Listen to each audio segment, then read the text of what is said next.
In this video, I'll guide you through how to get your Salesforce QR code for the Authenticator. Whether you're setting this up for the first time or need a refresher, this guide will help you navigate the process seamlessly.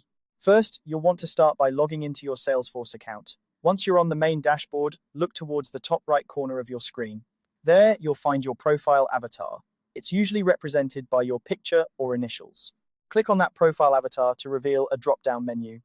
From this menu, you'll want to select Settings. This will take you to a new page where you can manage various aspects of your Salesforce account.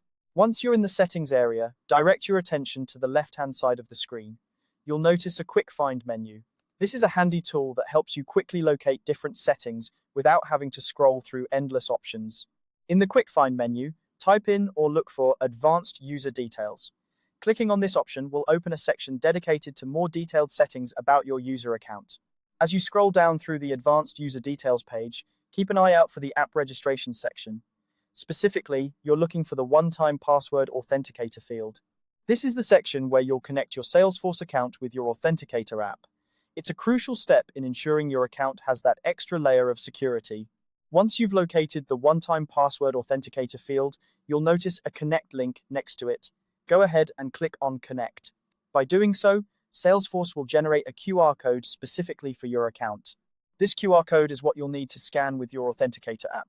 And that's it. You've successfully navigated through your Salesforce settings to get your QR code for the Authenticator. Remember, having two-factor authentication set up is a great way to protect your account from unauthorized access. If you ever need to repeat these steps, just return to your profile settings and follow this simple guide again. Thanks for watching, and be sure to subscribe for more helpful tutorials.